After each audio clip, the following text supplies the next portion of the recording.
Di Siang pemirsa, hari ke-9 pencarian, tim SAR gabungan kembali menemukan satu korban tenggelamnya KM Nurul Salsa di perairan Kepulauan Selayar, Sulawesi Selatan.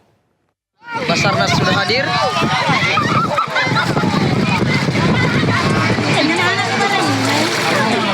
Tim SAR gabungan menemukan satu korban meninggal dunia di perairan Pulau Matalang di Kabupaten Kepulauan Selayar, Sulawesi Selatan. Korban ditemukan dalam kondisi membengkak dan sulit dikenali setelah diduga terombang-ambing di laut selama 9 hari. Setelah dievakuasi ke Pulau Matalang, jenazah langsung dibawa menggunakan kapal SAR menuju Pelabuhan Soekarno-Hatta, Makassar.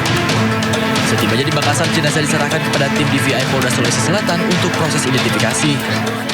Hari ini memasuki hari ke-9 dan pada pukul 12.00 local time, tim SAR gabungan berhasil menemukan satu orang korban dalam keadaan meninggal dunia di perairan Pulau Matalang dan langsung dievakuasi ke Pulau Matalang. Hingga hari ke-9 operasi SAR, dari total 76 korban, sebanyak 58 orang dinyatakan selamat. 4 orang meninggal dunia dan 14 orang lainnya masih dalam pencarian. Tim SAR gabungan pun terus melanjutkan penyisiran sekitar lokasi tenggelamnya KM Nurul Salsa dengan harapan seluruh korban segera ditemukan. Dari Makassar, Sulawesi Selatan, Wahyu Ruslan, iNews melaporkan.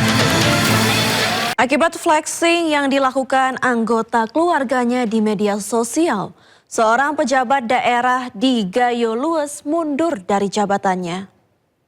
Oleh karena itu, demi menjaga nama baik institusi, serta memberikan kesempatan agar proses evaluasi dan perbaikan dapat berjalan dengan baik, saya memilih mengundurkan diri dari jabatan yang saya emban saat ini. Seorang pejabat daerah di Kabupaten Gayo Lues, Aceh mengundurkan diri usai anggota keluarganya mencuri perhatian publik di jagat media sosial. Wanita diketahui merupakan anak dari salah satu pejabat Gayo Lues ini mengunggah sejumlah foto yang menunjukkan kemewahan. Saya yang bertanda tangan di bawah ini, nama Dr. Nepi Rizal MKes MH, jabatan Asisten Pemerintahan Keistimewaan Aceh dan Kesra. Melalui surat ini, saya menyampaikan pengunduran diri dari jabatan yang saya emban terhitung sejak tanggal 23 Juli 2026. Keputusan ini saya ambil dengan penuh kesadaran dan tanggung jawab akibat munculnya perhatian publik terkait perilaku anggota keluarga saya yang menimbulkan polemik dan telah mempengaruhi kepercayaan masyarakat. Ini bukan pertama kalinya terjadi. Anggota keluarga pejabat yang memamerkan kemewahan atau flexing di media sosial berujung membawa karir pejabat terkait berakhir. Dilansir dari laman Instagram @dea.aa, putri pejabat pemerintahan ini memamerkan gaya hidup mewahnya serta sejumlah tangkapan layar yang sekaligus menyeret nama Dr. Nepi Rizal. Postingan yang beredar di media sosial ini membuat geram warganet di kolom komentar. Bahkan Dea terlihat sempat menanggapi komentar warganet dengan foto dan tulisan bernada angku sebelum akhirnya menutup laman Instagramnya.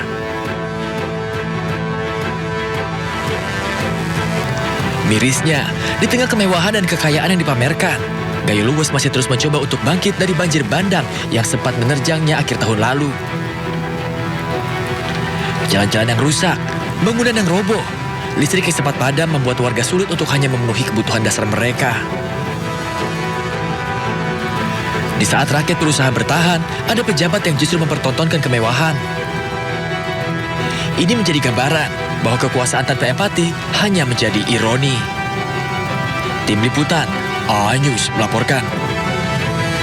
Ya, dugaan korupsi pengelolaan anggaran di Kebun Binatang Surabaya menyeret mantan Direktur Utama sebagai tersangka. Kasus ini diduga menyebabkan kerugian negara hingga miliaran rupiah dan berdampak pada pemeliharaan satwa.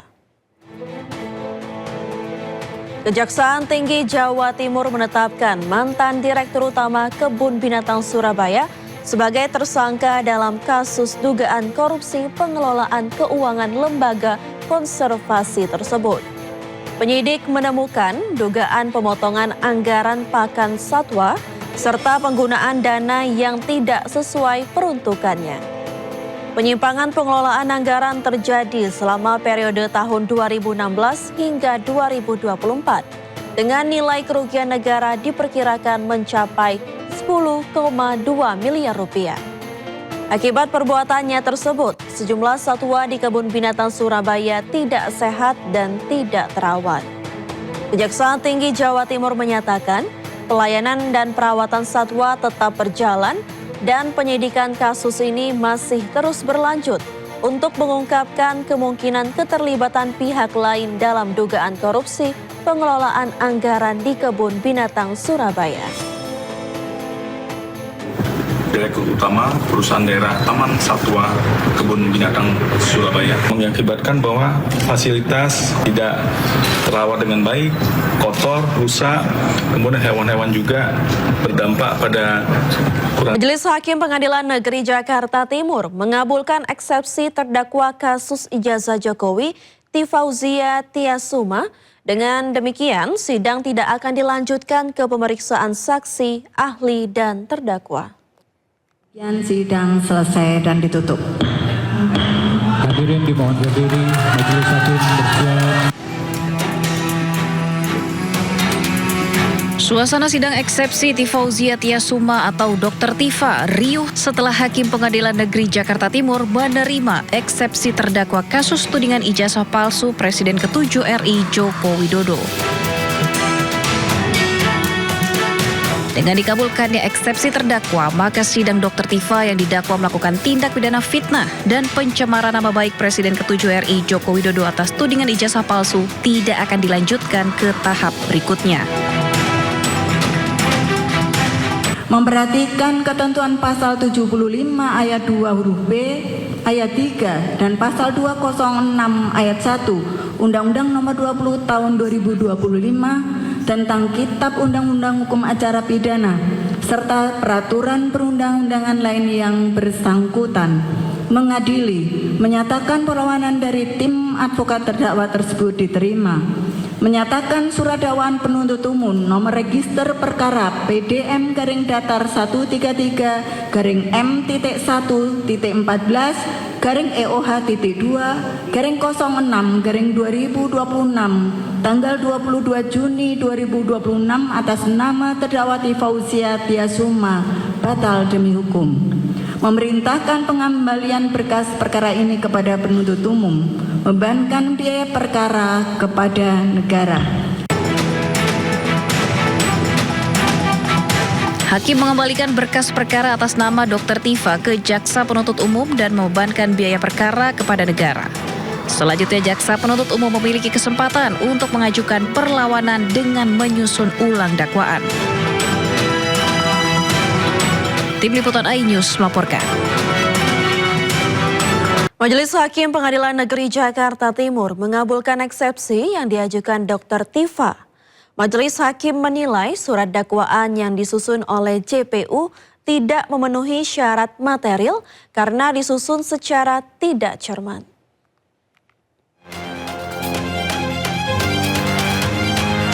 Majelis Hakim Pengadilan Negeri Jakarta Timur mengabulkan eksepsi yang diajukan oleh terdakwa kasus tudingan ijazah palsu Presiden ke-7 RI Joko Widodo, Tifauzia Tiasuma atau Dr. Tifa. Majelis Hakim menilai surat dakwaan yang disusun Jaksa Penuntut Umum tidak memenuhi syarat material karena disusun secara tidak cermat. Atas dasar itu, surat dakwaan dinyatakan batal demi hukum dan pemeriksaan perkara tidak dilanjutkan. Dalam pertimbangannya, Majelis Hakim menilai Jaksa Penuntut Umum memasukkan dua pasal yang mengatur delik yang sama, tetapi berasal dari dua rezim undang-undang yang berbeda sebagai dakwaan alternatif. Menimbang bahwa penuntut umum dalam dakwaan alternatif pertama subsidiar dan dakwaan alternatif kedua subsidiar telah menentukan dua pasal yang mengatur delik sama persis, hanya saja berada dalam dua rezim undang-undang berbeda yang terhadapnya berlaku azas-azas sebagaimana telah disebutkan di atas, antara lain azas lex meteor, azas lex posterior derogat legi priori. Menimbang bahwa alternatif yang demikian akan menimbulkan ketidakpastian hukum karena seakan menunjukkan bahwa penuntut umum tidak dapat menentukan pilihan pasal mana yang akan ia dakwakan untuk perbuatan yang sama dan karenanya akan dipersidangkan.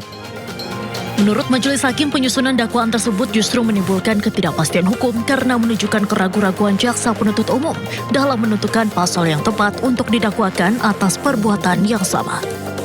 Dari Jakarta, Tim Liputan iNews melaporkan. Sejalan dengan Abdul Fikar, praktisi hukum Egy Sujana mengingatkan Dr. Tifa untuk tidak terlalu berbesar hati. Sesuai pasal 75 ayat 4, jaksa penuntut umum dapat mengajukan dakwaan baru dalam 7 hari ke depan pasca putusan sela. Paham gitu loh, atau tidak mengerti saya. Kok euforia seolah-olah kasusnya menang dan langsung hal-hal yang bersyukur itu syukur sih wajib, bagus kita mensyukuri sesuatu. Tapi ini belum akhir, belum. Masih ada peluang dari jaksa untuk dakwaan yang diulang gitu loh.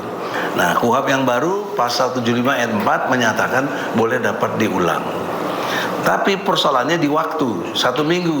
Nah, saya duga dengan keras kalau jaksa penuntut umum tidak lakukan dakwaan ulang terhadap putusan sela ini, diduga ada permainan yang menyesatkan gitu loh.